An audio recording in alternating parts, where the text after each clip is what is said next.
Les parecerá un poco extraño que no vamos a cantar hoy alabanzas, pero bueno, la hermana Elizabeth está enferma, mi hermanita se siente un poco mal, y bueno, por razones de tiempo también, ¿verdad? Vamos a comenzar de una vez, amén. Quería decirles simplemente algo. Nosotros habíamos acordado acá adelantar 2 capítulos. ¿Recuerdan que hablamos? Cada uno hacer dos o hasta 3, si fuera posible, ¿verdad? Pero honestamente les voy a decir que aquí yo tengo los 2 capítulos que me tocan, Génesis 28 y 29. Pero de verdad, para serles honestos, yo no creo que vayamos a poder hacer los 2. Porque si hacemos el Génesis 29, se nos va a hacer demasiado tarde. Y la idea no es esa, hermano. La idea no es cansar a una persona que esté escuchando una enseñanza. La idea es que usted aprenda. Amén. Entonces es mejor que usted diga, fue corto pero bueno, a que usted diga, fue bueno pero largo. ¿Me entienden?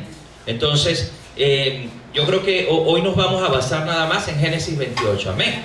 Y si, bueno, nos toca dejar Génesis 29 para la otra semana, pues así será. Si nos queda tiempo, pues tomamos un tiempo para orar, un momento, y luego nos vamos a casa. Amén. Gloria al Señor. Bueno, para los que estuvieron la semana pasada, ¿verdad? Y los que no estuvieron, les recuerdo que vimos Génesis 27. Tuvo nuestra hermana, ¿verdad? Reina. Si no recuerdan, voy a hacerles un pequeño resumen. Recuerdan que se habló en Génesis 27 del robo de la bendición. ¿Sí recuerdan que Jacob, en confabulación con su madre Raquel, engañaron a su padre, ¿verdad? A Isaac, y le robaron la bendición a Esaú? ¿Sí lo recuerdan? Dijimos también que esa mentira que ellos hicieron, porque en verdad se confabularon para mentir, no justifica para nada lo que ellos hicieron. ¿Por qué? Porque a Rebeca se le había dado una promesa, ¿verdad? De que su hijo iba a gobernar sobre el otro. Entonces ella trató de mentir para ayudar a Dios. Y recuerdan que eso siempre ha hecho daño, ¿verdad? Cuando Sara quiso ayudar a Dios, entregándole la sierva, etcétera. Recuerdan también cuando Abraham engañó, que dijo que era su hermana, la esposa, y no era. Siempre la mentira trae serias consecuencias. Y en este caso no fue diferente. ¿Por qué? Porque si lo recuerdan, esta mentira trajo el enojo ¿de quién? De Esaú. Esaú se enojó muchísimo cuando se enteró que Jacob le robó y su mamá se confabuló. Eso le causó un enojo tan grande que dice que aborreció a Jacob. ¿Sí recuerdan que lo aborreció tanto, e inclusive que él se propuso matar a su propio hermano? Entonces, esto es para que, haciendo el resumen, ¿verdad? Para que veamos que la mentira proviene del padre de la mentira, Satanás, que el Señor lo reprenda. Amén. Entonces eso nos debe quedar de enseñanza de la lección pasada, de que no debemos justificar nada de lo que hagamos con una mentira. Amén. La mentira no existe, la mentira blanca, no. Siempre debemos andar con la verdad. Amén.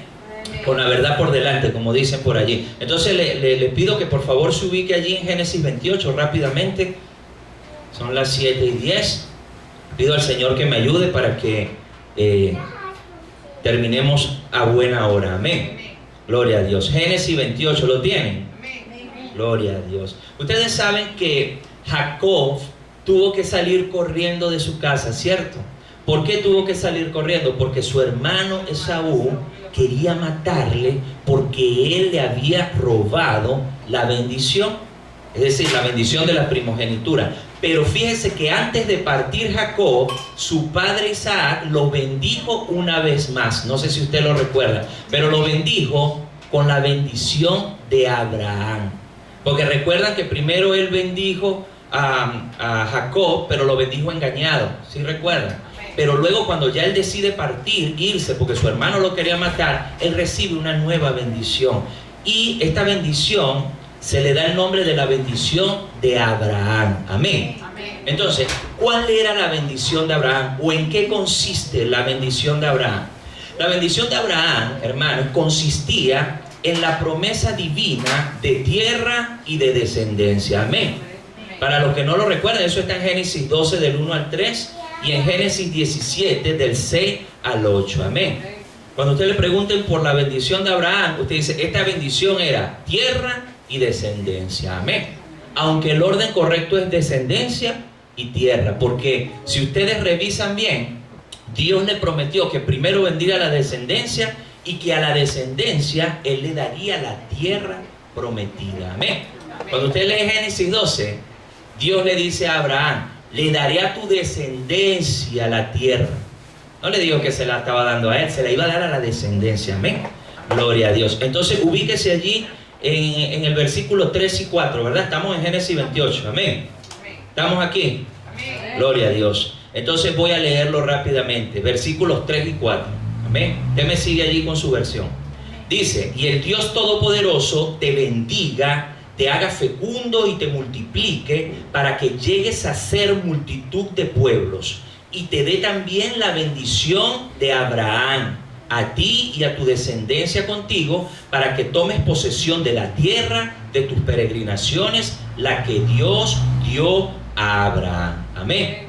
Entonces, fíjense que aquí podemos apreciar que la bendición de Abraham estaba siendo dada sobre Jacob. Allí lo dice claramente. Dice, y te dé también la bendición de Abraham en el versículo 4. Amén. Entonces, lo curioso que usted puede ver aquí, hermanos, es que en ese momento que Jacob está recibiendo esa bendición, yo no sé si usted se dio cuenta, su padre le está bendiciendo y le está prometiendo tierra, descendencia, pero lo que resulta curioso es que en ese momento Jacob estaba saliendo de la tierra prometida. Entonces imagínense que a usted le estén prometiendo que le van a dar la tierra donde usted está, descendencia, pero en ese momento usted esté huyendo y saliendo de esa tierra al exilio. ¿Cómo se sentiría Jacob en ese momento? Además, si usted se da cuenta, Jacob tampoco tenía descendencia en ese momento. Y si usted se pone a ver, ni siquiera tenía una novia, no tenía ni siquiera prometida. Entonces, yo me imagino cómo se podría sentir en ese momento Jacob, porque imagínense, le están prometiendo tierra y él está saliendo huyendo de la tierra, le están prometiendo descendencia y él diría, no tengo ni una novia, no tengo ni una esposa, no tengo nada, fue horrible. Como decía la canción, ¿verdad? No tengo nada, es horrible. Entonces, fíjese que la bendición de su padre, ¿verdad? Que era la bendición de Abraham, podía sonar en un momento, no sé, como irónica, porque yo no sé si a usted le han prometido algo y usted dice sí, ajá, como diciéndole, ajá, tierra y descendencia, y estoy saliendo huyendo porque me van a matar y aquí no tengo ni una novia. Podría sonar irónica, ¿saben? Pero en realidad era profética. La bendición que le estaba dando su padre era profética. Quiere decir que Isaac era profeta. Isaac era profeta, él lo que le estaba era profetizando lo que iba a suceder en el futuro. Amén. Gloria a Dios. Entonces esto tiene una enseñanza, hermano, ya de entrada. ¿Por qué? Porque nosotros nunca, hermano, debemos dudar de que las promesas de Dios se van a cumplir en nuestras vidas. Porque muchas veces, hermanos, a pesar de que estamos viviendo o atravesando situaciones difíciles como la que estaba atravesando Jacob, porque créanme, no es nada fácil que su hermano lo ande buscando para matarlo, ¿verdad que no? Y que usted tenga que irse de su casa con una mano adelante y una mano atrás, porque así se fue prácticamente, como decimos nosotros. Fue con una mano adelante y una atrás, no tenía nada, hermano. Lo mandaron sin nada y salió huyendo. Y no es fácil, la situación que él estaba viviendo de verdad era bastante difícil. Y muchas veces, hermanos, nosotros tenemos que confiar que las promesas que Dios nos ha dado a nosotros, Dios las va a cumplir, a pesar de que en este momento estemos viendo todo el panorama horrible, inclusive el panorama de la nación no es nada halagador, ¿verdad que sí? Pero aquí hay promesas de Dios para su pueblo, para su iglesia, y nosotros tenemos que aferrarnos a que todavía no las vemos cumplidas, no importa, son proféticas y son para nosotros. En el momento indicado, determinado, Dios se va a glorificar en nosotros con sus promesas. Amén. ¿Cuántos lo creen? Amén. Gloria a Dios. Denle un aplauso entonces al Señor.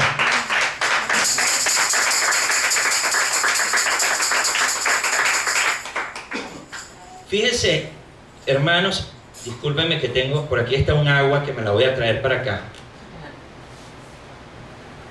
Fíjense que cuando yo estaba preparando la enseñanza, yo veía que esta bendición le podía parecer irónica a Jacob, ¿verdad? Por lo que dijimos. Y recordé cuando yo estaba pastoreando en la iglesia del Charal con mi esposa. Yo recuerdo que, yo creo que se los conté, que en una oportunidad una mujer me profetizó algo allá también, una hermana. Y recuerdo que era chiquitica, entonces yo estaba predicando y esa mujer estaba orando por allá y yo predicando. Y entonces cuando terminó la prédica se me acercó en la cocina que íbamos a comer allá. Entonces me dijo, mire pastor, el Señor me dijo que le dijera algo, pero a mí me da pena. Me decía, no, pero dígame, si es el Señor, dígame. Entonces ella era muy tímida, pero me soltó la palabra. Entonces en ese tiempo estaba embarazada mi esposa Margeris recuerdo que a mí se me cayó un negocio grande, pues yo vendía libros con el pastor. Ya un negocio que teníamos hecho y me iba a ganar un buen dinero y yo quería comprarle algunas cosas para el embarazo, unas cosas para la casa, etc. Y yo me sentía triste en ese tiempo, estaba triste pues se me cayó pero igual fui a servir a Dios. Yo, Señor, yo te voy a servir igualito, yo te sirvo. Entonces ella me dijo algo, me dijo, el Señor cuando yo estaba llorando, ella me dijo, ora por el pastor. Y ella sintió algo muy bonito, eso fue lo que ella me dijo. Entonces cuando yo estaba orando por usted, me dijo, el Señor me dijo que le dijera que no se preocupara por la provisión para su hija. Y ella no sabía que mi esposo iba a tener una hembra, porque ni siquiera conocía a mi esposo. Solamente nosotros sabíamos que era hembra, pero que no se preocupe por la provisión para su hija, que yo voy a enviar personas que le van a dar todo lo que esa niña necesita. Y yo recordaba, y yo digo, sí se cumplió esa primera parte de la promesa, porque todo, a nosotros nos regalaban pañales. Yo llegaba a la iglesia semanal y llegaban hermanos, nos daban pañales, nos daban ropa, todo. Esa niña le dieron todo, para la gloria de Dios. Y también me dijo ella, y el Señor me dijo que este apenas es el principio, que te lo diga, que Él te va a llevar a otro nivel. Y ella me dijo, en ese momento yo te vi a ti en un púlpito con un traje negro, una corbata roja, y te vi con mucha gente predicando, me dijo él. Entonces en ese momento yo digo que me acordé porque yo le dije, gracias hermana, gracias por la palabra. Pero como yo me sentía mal por la que había perdido el negocio, yo dije entre mí, sonreí por dentro así irónicamente. Yo dije, ¿y con qué traje voy a estar yo predicando y corbata si aquí hay tanto calor? Porque allá había demasiado calor. Ese es un pueblo metido para allá por Manzanita que provoca quitarse la camisa, hermana, para predicar ahí. Claro, pero yo no lo estaba viendo que ella me está profetizando, es a futuro. Amén. Pero ahora que yo miro atrás, yo digo, la primera parte de la promesa se cumplió, porque a mi hija no le faltó nada, hermano. Todo me lo dieron. Ahora, la segunda parte de la promesa no me quita el sueño, porque en verdad yo no ando buscando protagonismo de que si voy a predicar. Pero, ¿qué le quiero decir con esto? Que si Dios lo prometió, hermanos, Dios lo cumple. Escúchame esto, si Dios fue el que lo prometió, porque hay muchos falsos profetas que vienen y le dicen, mire, que el Señor me dijo, y le dicen 4 cosas a usted, y si no se cumple, eso no era de Dios, porque eso mismo lo dice la palabra. Y yo, como la primera parte se cumplió, yo creo de parte de Dios que la segunda también se va a cumplir. Amén. Gloria a Dios. Si es para el Señor, déselo fuerte. Gloria a Dios. Bueno, seguimos. Entonces, fíjese que el Señor le advirtió a los patriarcas, ¿verdad? Tanto a Abraham, Isaac, como a Jacob. Él les advirtió que recibirían la tierra prometida, o que antes de recibir la tierra prometida iba a venir la descendencia, lo que les dije hace rato. Antes de que ellos tomaran esa tierra de Canaán, primero venía la descendencia. Miren cómo dice Génesis 12:7, dice, y apareció Jehová a Abraham y le dijo, a tu descendencia daré esta tierra. Amén. ¿Sí se dan cuenta que primero descendencia y después tierra? Amén. Por eso era importante, iglesia, que Jacob fuera a buscar esposa. Por eso es que él salió a buscar esposa. ¿Por qué? Porque si no, no venía la descendencia. Sin embargo, Jacob no debía casarse con mujer cananea. Si recuerda, sino de su propia parentela, tal como lo había hecho su padre Isaac. ¿Sí lo recuerda? Que también le exigieron lo mismo. No te cases con mujer cananea, ve y cásate con mujer de tu parentela. Amén. Entonces Jacob también tenía que hacer lo mismo. Mire cómo lo dice Génesis 28 del 1 y 2. Ahora sí se va a ubicar en el versículo 1 y 2. Fíjese cómo dice allí. Y llamó Isaac a Jacob, lo bendijo y le ordenó diciendo: no tomarás mujer de entre las hijas de Canaán. Levántate, ve a Padán Aram, a casa de Betuel, padre de tu madre, y toma de allí mujer de entre las hijas de Labán, hermano de tu madre. Amén. ¿Qué le estaba diciendo allí Isaac a su hijo Jacob? Le estaba ordenando que no tomara mujer de las hijas de Canaán, sino que se fuera a donde su tío, porque Labán era su tío, y que se casara con una de sus primas, es decir, una de las hijas de Labán. Eso era lo que le estaba ordenando. Amén. Entonces fíjese que no fue solo una bendición de parte de su papá o una promesa, fue una orden. Y Jacob obedeció. Amén. Pero ¿a dónde fue Jacob luego que él decidió obedecer? Eso lo vamos a conseguir ahí en el versículo 5. ¿Lo tienen? Ubíquese en el verso 5. Dice: entonces Isaac se despidió a Jacob, y este se fue ¿a dónde? A Padán Aram, a casa de Labán su tío, ¿verdad? Hijo de Betuel arameo, hermano de Rebeca, madre de Jacob y de Esaú. Amén. El tío era hermano de su mamá. Ok, entonces fíjense algo, lo que estábamos diciendo hace rato. Parecería irónico que el hijo de la promesa, ¿verdad?, el que iba a recibir la tierra, que era Jacob, ese era el que tenía que salir de la tierra, y Esaú, que no era el que iba a recibir la promesa, se quedó allí. ¿Verdad que parece contradictorio, parece irónico? Porque el que se tenía que haber quedado, ¿quién era? Jacob. Pero fíjese que podemos ver, por eso es que digo que es a futuro esto que hizo su papá. ¿Por qué? Porque podemos ver que 20 años después Jacob regresaría a esa tierra, mientras que Esaú se iba a retirar al otro lado del Jordán. ¿Por qué? Porque la tierra era más adecuada para la crianza del ganado y para la cacería, que a fin de cuentas eso era lo que le gustaba a Esaú. No sé si usted recuerda que el papá lo mandó: ve tú a cazar, porque eso era lo que le gustaba, andar cazando y andar ahí pendiente del ganado. Amén.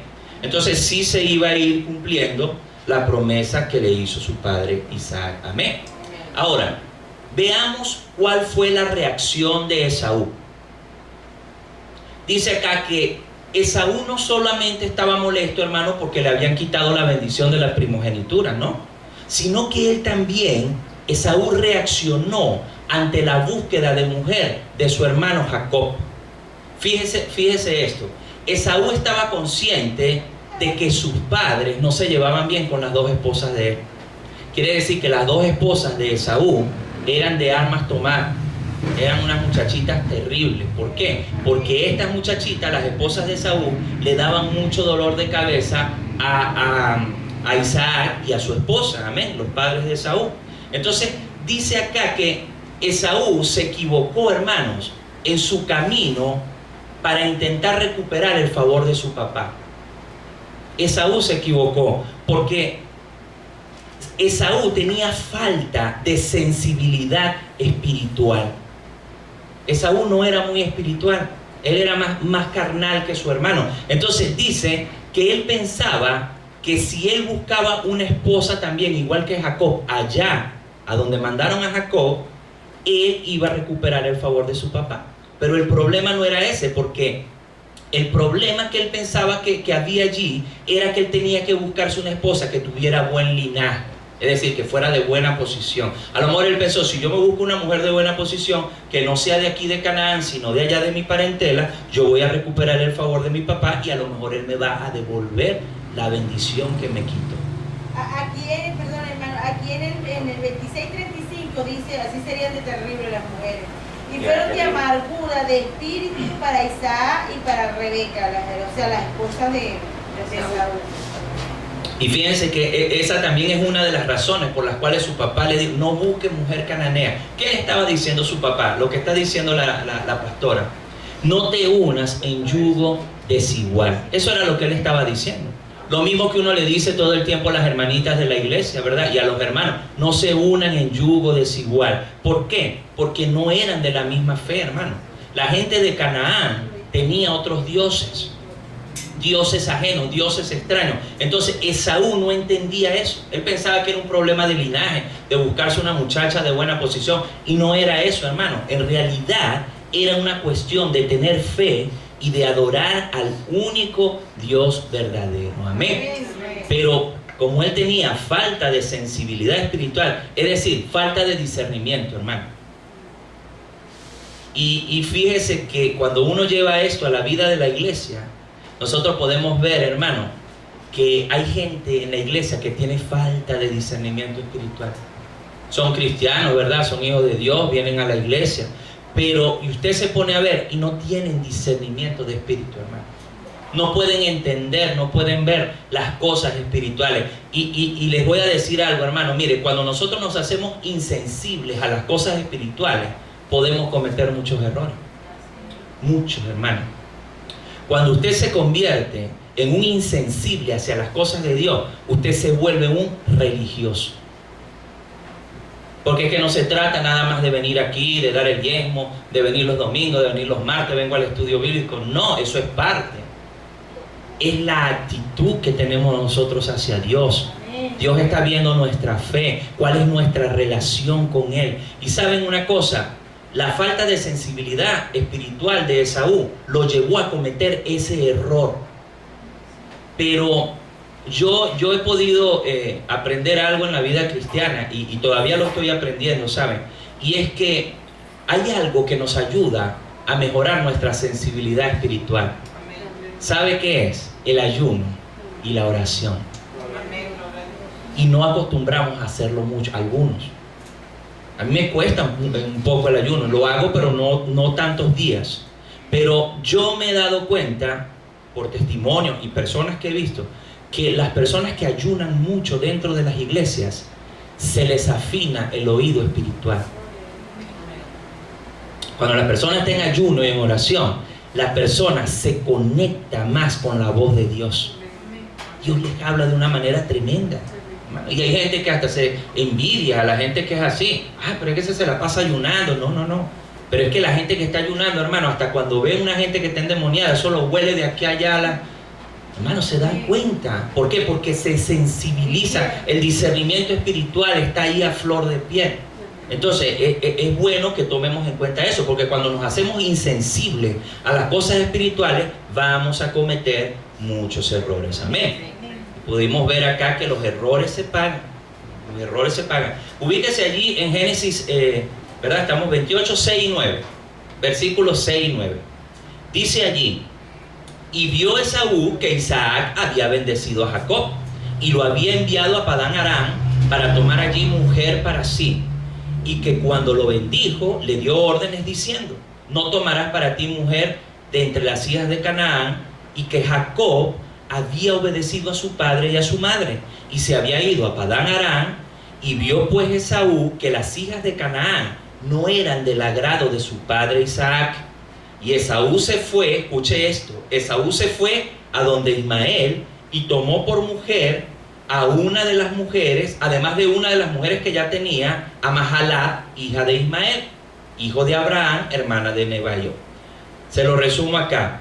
Como Esaú vio que su hermano iba a buscar allá una esposa, y él creyó, por su falta de entendimiento, que el problema era un asunto de linaje, de buscarse una esposa, y que fuera allá donde su familia, dijo: yo voy a tomar también una esposa, pero de mi tío Ismael. ¿Sí recuerdan quién era Ismael? Hijo de la sirvienta de Agar. Pero él no tomó en cuenta de que Ismael le dio muchos dolores de cabeza a su papá, porque ellos tuvieron muchos problemas. Entonces, muchos dicen, algunos interpretan que la decisión que tomó Esaú fue un despecho. Algunos dicen que fue eso, que como él estaba despechado porque su papá no le dio la bendición, sino que se la dio a su hermano, algunos dicen que lo hizo a propósito, como para hacerle daño a su papá. No me diste la bendición, me voy a casar con una de las hijas de Ismael. Como Ismael tú tuviste bastante problemas, bueno, como para darte más dolores de cabeza. Algunos piensan que fue así, pero más otros le dan el beneficio de la duda. Hay otros que dicen que no. Hay otros que dicen que él simplemente, déjeme ver, lo hizo para ganarse el favor de su padre al casarse con una mujer dentro de la parentela. Amén. O sea que hay otros que dicen que no, pues él lo hizo porque de verdad él quería recuperar el favor de su papá y él quería que lo bendijera. Entonces él simplemente dijo, bueno, me voy a casar con una de las hijas de Ismael. De todas maneras, hermanos, de cualquier forma, era evidente que Esaú no tenía mucho discernimiento espiritual. Era un poquito cerrado para la cosa de Dios, es lo que digo yo. Entonces Esaú no entendía, hermanos, verdaderamente las razones que movieron a su padre Isaac. No las entendió. Y lo que movió a su padre Isaac fue la fe, la orden que le había dado Dios a su padre Isaac. Amén. Gloria a Dios. Entonces, seguimos. Dice acá que Jacob tiene un encuentro con Dios. Amén. Dice la palabra que en el camino, ¿verdad? Cuando él salió huyendo, en el camino a Harán, Jacob tuvo un encuentro personal. Disculpen, un segundito. Voy a apagar esto. Marieles. Disculpen un segundito.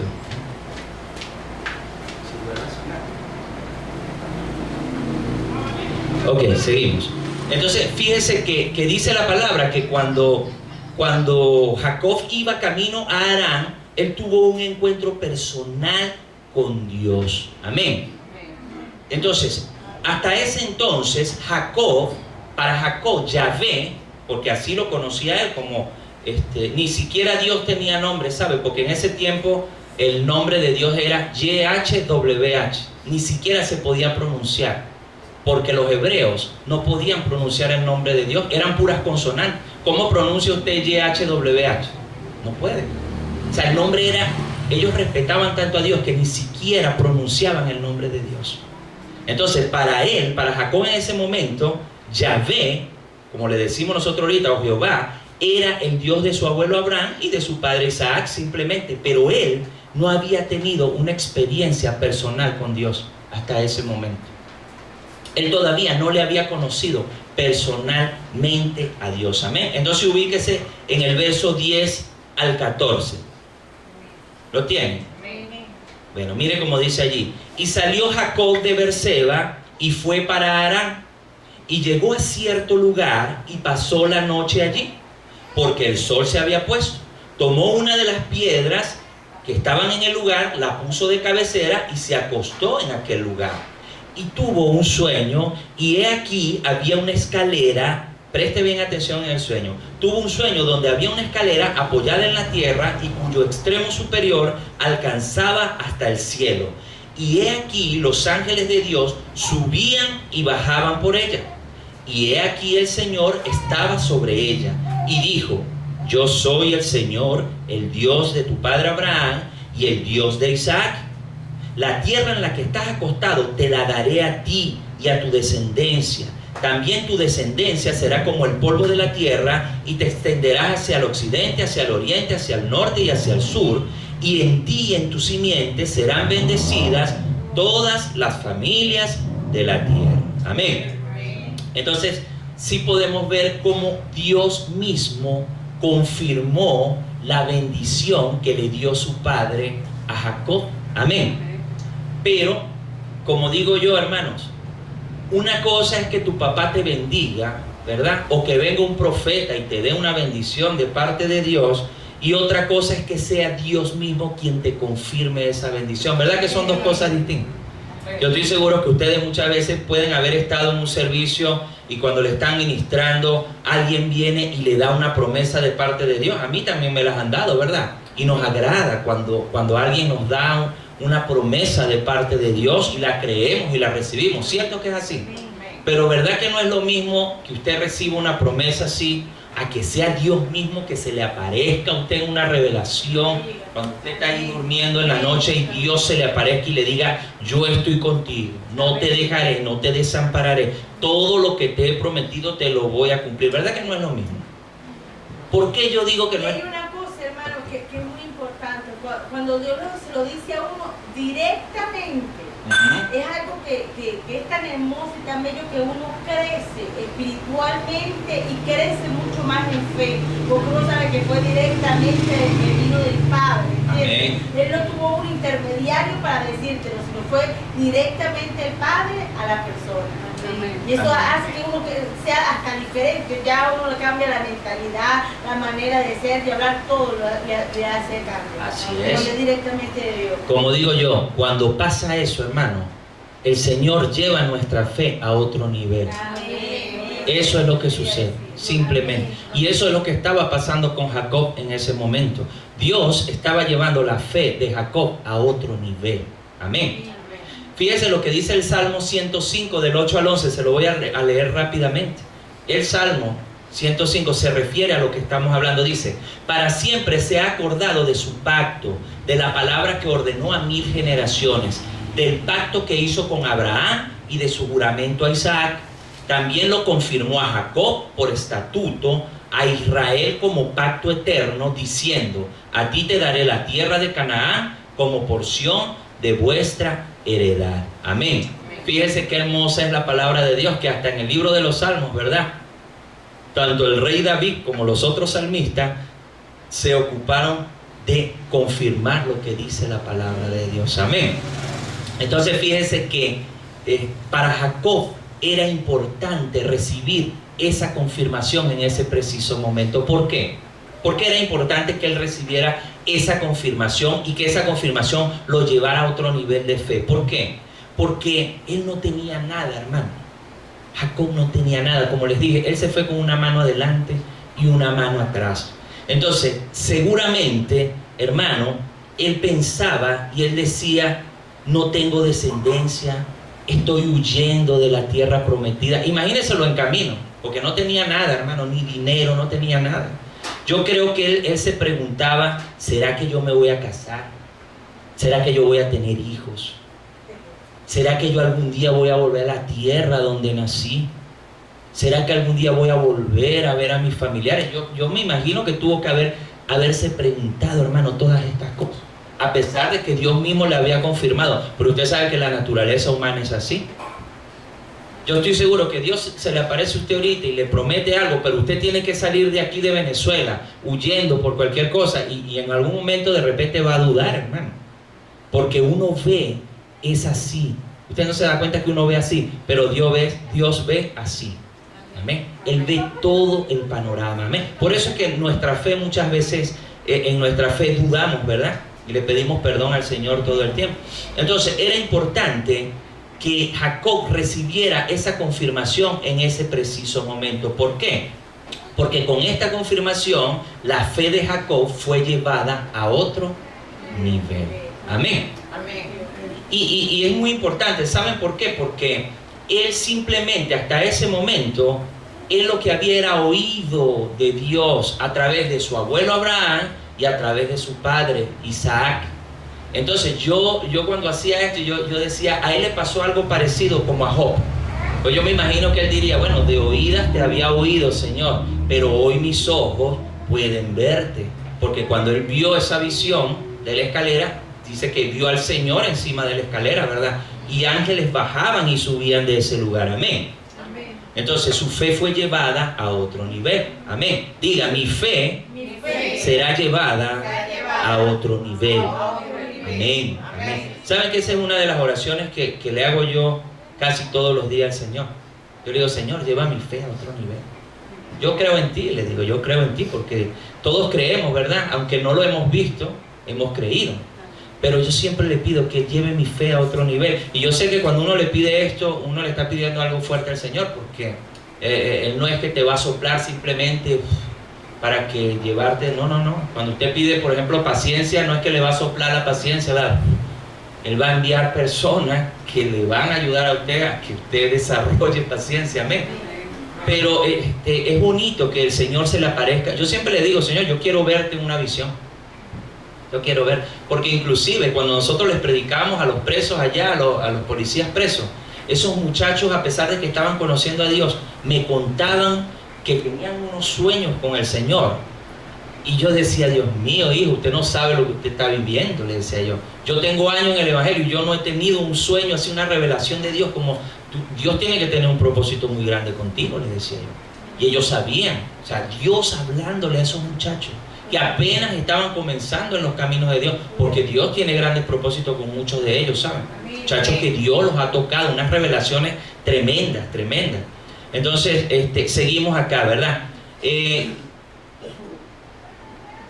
Ubíquese allí en el verso 15.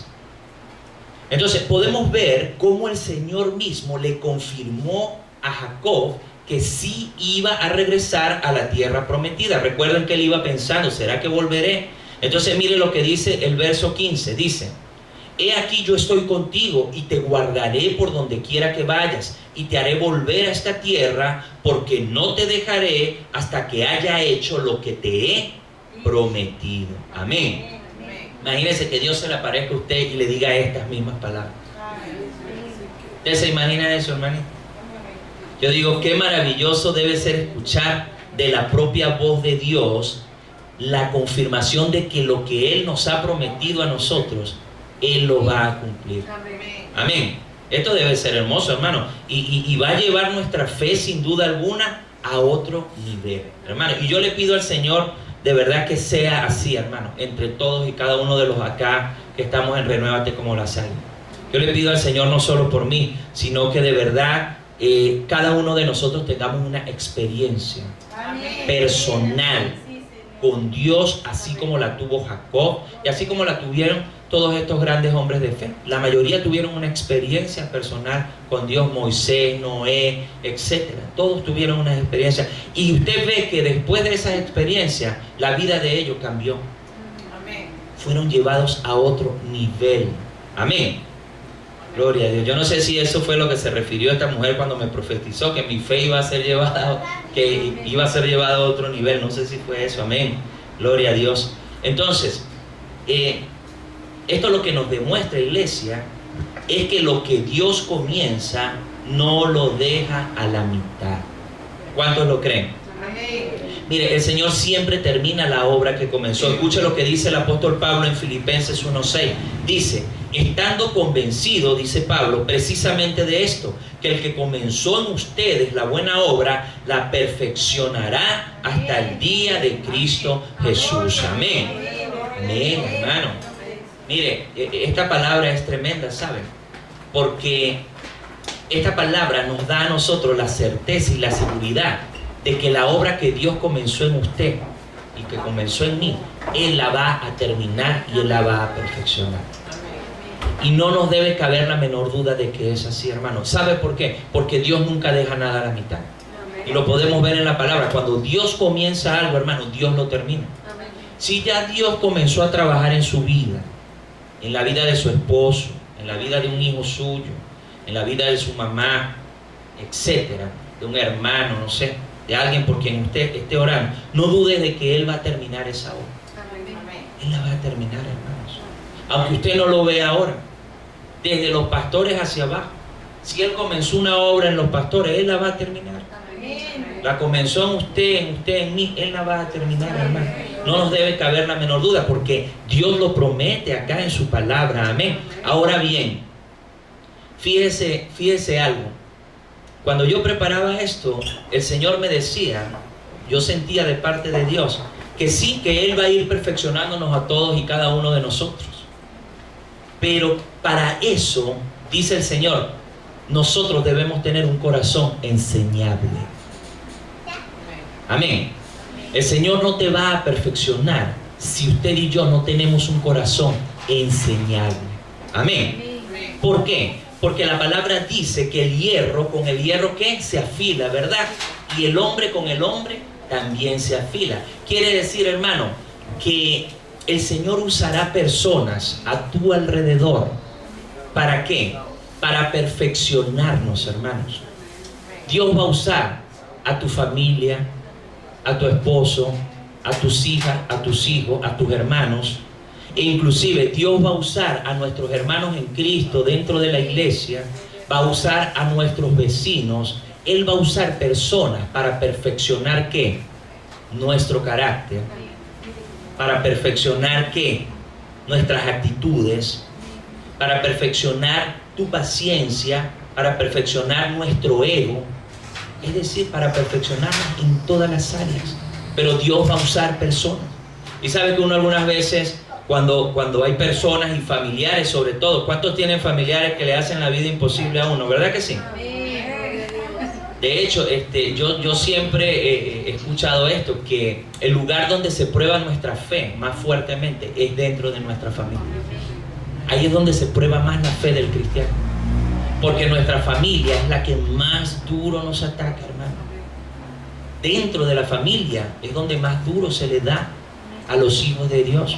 Y como nos conocen nuestros defectos, nuestras fallas y lo que vivíamos en el pasado, siempre están tratando de recordarnos, ¿cierto o no?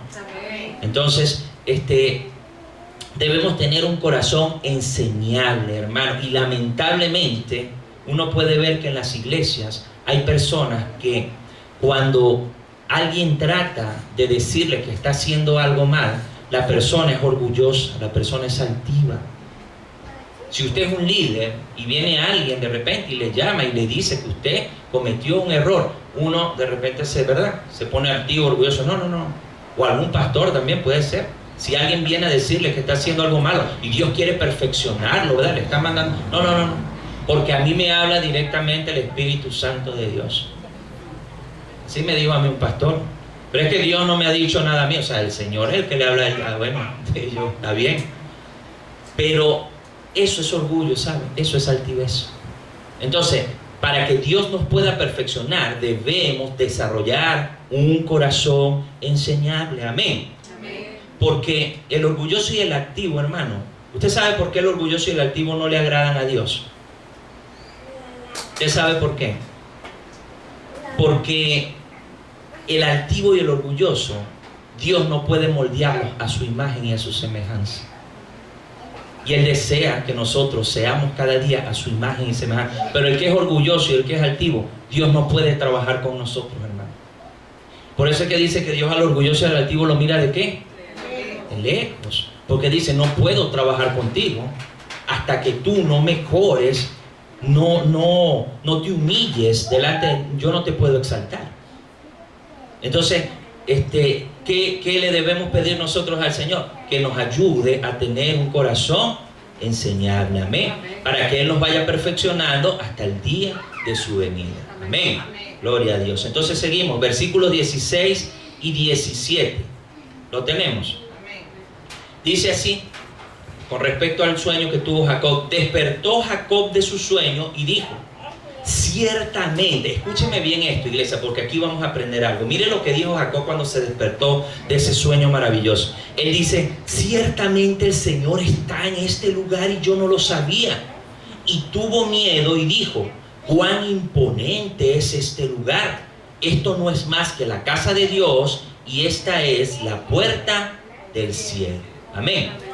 Entonces preste bien atención, iglesia, porque fíjese, hasta ese momento en que Dios le dio la visión en Betel, Jacob no había tenido un encuentro personal con Dios. Y tenemos que entender la inocencia de Jacob, porque era inocente en cuanto al conocimiento de Dios. Recordemos que la revelación de Dios es progresiva. ¿Cuántos sabían eso? Que la revelación de Dios en la palabra es progresiva. ¿Qué quiere decir esto, hermano? Que Dios se ha ido revelando a la humanidad poco a poco. Amén. Yo le voy a dar un ejemplo para que usted lo entienda mejor. Por ahí en el libro de Eclesiastés, si no me equivoco, el rey Salomón dice que vanidad de vanidades, ¿verdad? Todo es vanidad. Y también dice que debemos comer, beber y disfrutar, porque después de la vida ya no hay nada más. ¿Sí ha leído alguien ese versículo? Que después que muramos ya no hay más nada. Entonces, el que lea eso y no entienda que la revelación de Dios es progresiva, va a creer que eso es así. Y eso no es así. Eso es lo que él creía hasta ese momento, porque hasta ese momento eso era lo que Dios había revelado. Pero luego Dios fue revelando, ¿verdad? Somos cuerpo, alma y espíritu. Todos los que crean en Cristo, ¿verdad? Su alma tiene dos destinos, o va al cielo o va al infierno. Pero eso no lo sabía Salomón con toda la sabiduría que tenía. Entonces, sí vemos lo que es la revelación progresiva de Dios. Entonces, hasta este momento, fíjense la inocencia que tenía Jacob. Jacob decía, ciertamente esta es casa de Dios y esta es la puerta del cielo. Él pensaba, hermanos, que este era el lugar donde la tierra se conectaba con el cielo y donde el hombre podía conectarse con Dios. Él creía que eso era así. Él se despertó y dijo, no, aquí es la casa de Dios y esta es la puerta del cielo. Y él lo creía literalmente así. Pero era una inocentada de él. ¿Por qué? Porque no conocía la revelación de Dios. Mire lo que dice Hechos 7 del 48 al 50, para que usted vea que lo que él estaba pensando no era así. Hechos 7 del 48 al 50. Si bien el Altísimo no habita en templos hechos de mano, como dice el profeta, el cielo es mi trono y la tierra es el estrado de mis pies. ¿Qué casa me edificaréis? Dice el Señor. ¿O cuál es el lugar de mi reposo? ¿No hizo mis manos todas estas cosas? ¿Sí se da cuenta, iglesia? Que lo que él estaba pensando no era correcto. Dios no puede tener ninguna casa acá en la tierra. ¿Qué casa me edificaréis? Dice el Señor, si yo hice todas las cosas. Y él pensaba, es más, pensó que esa era la casa de Dios, que miren cómo reaccionó Jacob ante este sueño. Escuche Génesis 18, 19, ¿verdad? Mire cómo reaccionó Jacob. Dice, y se levantó Jacob muy de mañana y tomó la piedra que había puesto de cabecera y la erigió por señal y derramó aceite por encima de la piedra, ¿verdad? La ungió allí con aceite. Y a aquel lugar le puso el nombre de Betel, aunque anteriormente el nombre de la ciudad había sido Luz. Amén. Entonces, fíjese, él se despertó, tomó la piedra, la puso allí como señal, le derramó aceite y le cambió el nombre a la ciudad y le puso Betel. ¿Sabe lo que significa Betel en hebreo? Significa casa de Dios. Amén. Por ahí hay muchas iglesias que se llaman así, ¿verdad? Betel. Bueno, eso significa casa de Dios. Amén. Fíjense que Jacob estaba hasta convencido que esa era la casa de Dios y la puerta del cielo, que hasta le puso el nombre. Le puso, no, esto es Betel, esto es la casa de Dios. Pero en realidad estaba equivocado. Amén. Entonces, vamos a avanzar. Fíjense, ubíquense allí en el versículo 20 al 22. Que aquí vamos a ver algo muy interesante, iglesia, que yo quiero que usted aprenda esto. Esto es algo muy importante lo que vamos a ver aquí. Dice que luego de que Jacob colocó esa señal, ¿verdad? Colocó la piedra allí a raíz del sueño que tuvo. Jacob hizo un voto. ¿Cuántos han escuchado que Jacob hizo un voto? Amén. Muchos hemos leído ese versículo, ¿verdad que sí? Vamos a leerlo acá en el verso del 20 al 22. Mire el voto que hizo Jacob. Dice, entonces hizo Jacob un voto diciendo, si Dios está conmigo y me guarda en este camino en que voy y me da alimento para comer y ropa para vestir y yo vuelvo sano y salvo a casa de mi padre, entonces el Señor será mi Dios y esta piedra que he puesto por señal será casa de Dios y de todo lo que me des te daré ¿qué? El diezmo. Amén. Entonces, sí se da cuenta que Jacob, luego de que colocó la piedra y de que tuvo esa revelación, él hizo un voto. ¿Cuántos saben lo que es un voto? ¿Saben lo que es un voto? Un voto es una promesa, un juramento. Eso es lo que es un voto. Y quiere decir que Jacob hizo un voto, un juramento, una promesa delante de Dios. Y escuche lo que hizo Jacob. Jacob le puso una condición a Dios. Él le dijo, Señor, si tú me cuidas y me permites regresar con mi familia, entonces yo te voy a prometer lo siguiente. Miren las tres cosas que le prometió. Reconocer a Yahvé como su Dios, construirle un templo a Dios y darle el 10% de todas sus ganancias. Amén. Entonces ese fue el voto que él hizo. Si me bendices, te voy a hacer todas estas cosas. Amén. Ahora, fíjese algo. Yo quiero aclarar, iglesia, y yo quiero aclararle esto porque esto le está causando mucho daño a la iglesia del Señor hoy en día. Yo quiero que usted tenga claro y pueda aprender a diferenciar lo que es un voto y lo que es un pacto. Amén. ¿Cuántos han oído hablar de pactos? ¿Sí han oído hablar de pactos? Okay. Bueno, yo le quiero aclarar esto bíblicamente, hermano, porque si usted ha sido una persona que ha cometido este error, usted va a ver bíblicamente que no es así. Mire, ¿Sabe lo que es un pacto? Dice que un pacto proviene del hebreo berit y del griego diateque. Y un pacto es un acuerdo legal entre dos o más partes. Amén. Eso es lo que es un pacto. Un voto es una promesa o un juramento, pero un pacto es un acuerdo legal entre dos o más partes. Eso es lo que es un pacto. De hecho, Antiguo Testamento significa antiguo pacto y Nuevo Testamento, la palabra testamento significa pacto, nuevo pacto. Amén. Entonces, yo quiero que usted tenga la diferencia entre voto y pacto. Fíjese que algo muy importante que usted debe tener en cuenta es que los pactos con Dios en la Biblia siempre se dan de parte de Dios hacia los hombres, no de parte de los hombres hacia Dios. Y eso yo se lo voy a demostrar ahorita bíblicamente. Nunca los pactos en la Biblia, los pactos nunca son de parte, cuando Dios hace pacto, nunca son de parte del hombre hacia Dios, es de parte de Dios hacia los hombres. Amén. Ahora, ¿por qué? Porque esto tiene una explicación razonable. Sabe que los pactos se hacen entre iguales, ¿verdad? Tienen que ser iguales en jerarquía, por decir algo. Entonces, obviamente, hermano, nosotros no somos iguales a Dios. Dígame usted, ¿cómo hace un pacto usted con Dios si el pacto se hace entre iguales? Usted no puede ofrecerle nada a Dios que Él ya no tenga. Yo le voy a dar un ejemplo para que usted lo entienda mejor. Vamos a suponer que el pastor Heliber es un rey, ¿verdad? Y yo también soy un rey. Y de repente nosotros tenemos conflictos, pues el reino de él con el mío, y vamos a ir a una confrontación allí, de una guerra. Y de repente yo vengo y le digo, mire, rey, vamos a hacer una reunión y yo le propongo a él un pacto. ¿Un pacto de qué? De no agresión.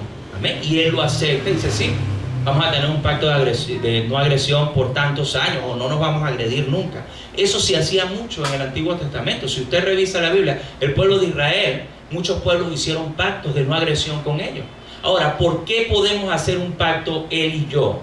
Porque los dos somos reyes y los dos tenemos igual jerarquía, igual autoridad. En cambio, usted no puede hacer un pacto con Dios. ¿Por qué? Porque Él está por encima de usted. Ahora dígame usted, ¿qué le podemos ofrecer usted y yo a Dios que Él ya no tenga? ¿Qué trato le va a ofrecer usted? Nada. Y lo que hizo Jacob fue un voto. Un voto es una promesa en medio de su inocencia, porque él estaba conociendo verdaderamente a Dios personalmente. Él le hizo una promesa, porque él no conocía verdaderamente de Dios profundamente. Y él le dijo, si tú me bendices, yo te voy a dar el 10%, te voy a hacer una casa, te voy a servir, tú vas a ser mi Dios.